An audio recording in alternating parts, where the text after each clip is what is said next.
उपस्थित सभी पत्रकार बंधुओं बहनों, बहन है ना एक, मैं आज एक विशेष बात पर आपसे चर्चा करने के लिए आया हूं। संसदीय लोकतंत्र में विधानसभा या लोकसभा या राज्यसभा सबसे बड़े मंच होते हैं। हमारे जो पूर्व मुख्यमंत्री श्रीमान अशोक गहलोत जी हैं, उनका एक दस्तूर था कि वो पहले 3 बार मुख्यमंत्री बने और तीनों बार बीजेपी को सत्ता संभालकर कांग्रेस को हराकर या तो केंद्र में पदाधिकारी बन गए या राजस्थान के अध्यक्ष बन गए। इस बार दुर्भाग्य से कांग्रेस पार्टी ने कहा कि भाई इस आदमी ने कांग्रेस को रसातल पर बैठाया है, इसलिए इसको कोई पद नहीं देना है। तो उनको दिल्ली में कोई पद नहीं दिया, उनको राज्य में कोई पद नहीं दिया। तो इस दुख का इजहार करने का काम उन्होंने किया सोशल मीडिया के माध्यम से। उन्होंने नाम दिया एक इंतजार शास्त्र। वैसे शास्त्र और इंतजार दोनों शब्द अलग अलग हैं। इंतजार उर्दू का शब्द है और शास्त्र संस्कृत का शब्द है, और दोनों में कोई मेल भी नहीं है। तो इजहार करना चाहिए। उन्होंने इजहार किया अपनी मजबूरियों का। कारण क्या है कि उनको राजेश सचिन पायलट जी जो हैं, वो तो दिल्ली में काम नहीं करने देते, हाईकमान उनको नहीं पूछता, और यहाँ पर प्रदेश अध्यक्ष डोडासरा जी और टीकाराम जी जूली उनको काम नहीं करने देते। तो वो देखते कि मेरा स्थान कहाँ है। तो अंत में उन्होंने देखा कि सोशल मीडिया ही उनका स्थान है, और उन्होंने अपना स्थान उस पर बना लिया। और उन्होंने कुछ बातें कही हैं। उनको अगर बात करनी थी तो विधानसभा के पटल पर आकर कहते। पहली बार राज्य सरकार ने हिम्मत करके 2 साल का अपने कार्यकाल का रिकॉर्ड रखा वहां पर। क्या और बहस कर लो। हिम्मत होती तो बहस करते, हिम्मत होती तो प्रश्न पूछते। वहां से पूछने के बजाय उन्होंने सोशल मीडिया का सहारा लिया और लेकर कुछ बातें कही कि साहब इंतजार कर रहे हैं, वो चीज इंतजार कर रही है, वो चीज इंतजार कर गई है। तो मैं कहना चाहता हूं कि उनको एक राजस्थानी भाषा की कहावत है कि फूलाबाई फूलगी और गैल का दिन भूलगी। तो मैं उनको याद दिलाना चाहता हूं कि ईआरसीपी आपका इंतजार करती रही 5 साल तक। मैं उनको याद दिलाना चाहता हूं कि जमुना का जल आपका इंतजार करता रहा। मैं उनको याद दिलाना चाहता हूं कि 22 बार पेपर लीक होने के बाद में विद्यार्थी इंतजार कर रहे। वो भूल गए कि उनके बनाए हुए आरपीएससी के मेंबर जेल में चले गए। वो भूल गए कि उनके बनाए हुए जल मंत्री, पीएचडी मंत्री और उनका सारा डिपार्टमेंट जेल में चला गया। वो भूल गए कि उनकी परीक्षा लेकर लगाए हुए 420 व्यक्तियों को अभी सरकार ने पेपर लीक में गिरफ्तार कर लिया है। वो भूल गए कि सारे कारनामे आपने किए हैं। विद्यार्थी नौकरी का इंतजार करते रहे, पूर्वी राजस्थान पूरा पानी का इंतजार करता रहा, शेखावाटी जमुना जल का इंतजार करता रहा, और जार तो और सारे एमएलए होटलों के बाहर निकलने का इंतजार करते रहे। वो सारा इंतजार तो उन्होंने किया। तो इंतजार शास्त्र नहीं है, अब वो इजहार कर रहे हैं। संग दिल मिलकर करे आहुजारियां, वो आहुजारियां कर रहे हैं। तो मैं उनके आहुजारियों के बारे में कुछ बातें करना चाहता हूं। एक तो उन्होंने कहा, जिन प्रोजेक्ट्स का उन्होंने नाम लिया, मैं सबका तो नाम नहीं लूंगा, लेकिन कुछ आपको बताना चाहता हूं। वो आप देखेंगे तो आपको पता लग जाएगा। ओपीडी टावर के बारे में मैंने आपको बता ही दिया है।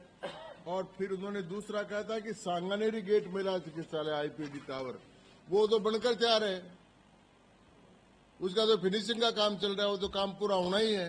और सांगानेर गेट पर सांगानेर के मुख्यमंत्री हैं, तो सांगानेर गेट तो इधर है, पर मुख्यमंत्री सांगानेर के, तो सांगानेर साथ लगा हुआ ना।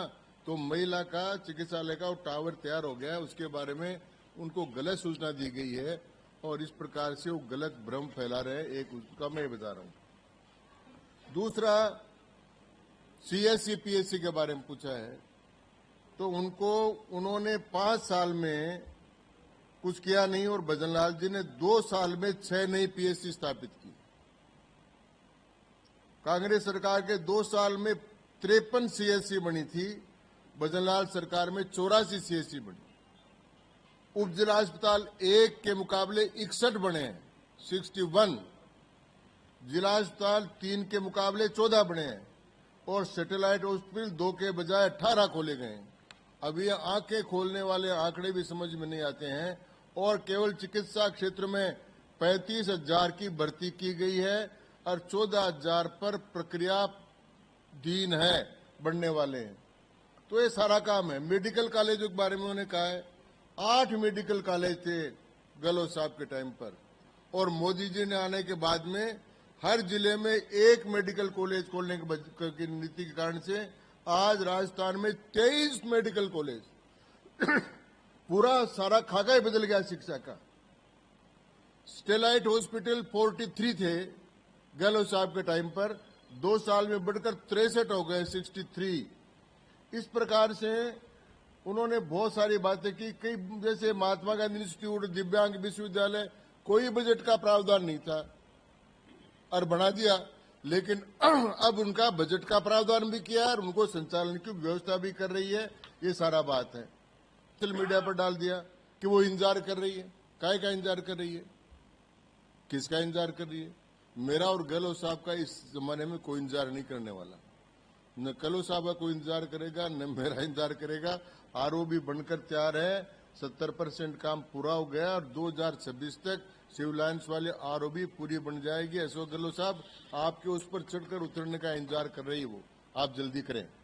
इसी प्रकार कुछ बातें हैं। 2 साल में 2,719 घोषणाएं की भजनलाल जी ने, उसमें से 2,450 पूरी कर दी। यह रिकॉर्ड आज तक का।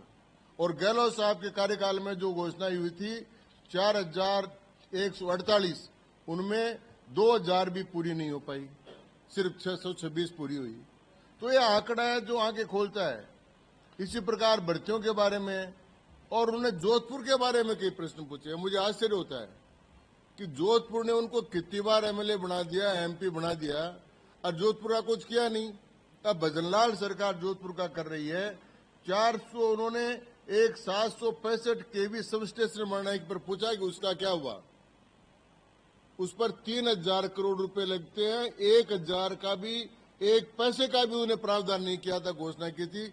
अब उसका 3,000 करोड़ का प्रावधान किया है भजनलाल जी ने, उनके लिए किया है। 400 केवी के सब स्टेशन की घोषणा की थी, उसके 500 करोड़ का प्रावधान किया, वो सारा कर दिया। ये शेरगढ़ में 154 करोड़ की योजना थी, उन्होंने 1 पैसा नहीं दिया, भजनलाल सरकार ने दिया। ये सारे काम भजनलाल सरकार ने किए हैं। इसी प्रकार से युवाओं के साथ कुठाराघात किया उन्होंने। आज भर्तियां हो रही है, भर्तियों का कैलेंडर बन गया है, सारी परीक्षाएं हो रही है, एक भी पेपर लीक नहीं हो रहा है, सारा काम हो रहा है। उनके समय में भर्तियां सारी हुई, आज एसआई की भर्ती का भी आ गया है।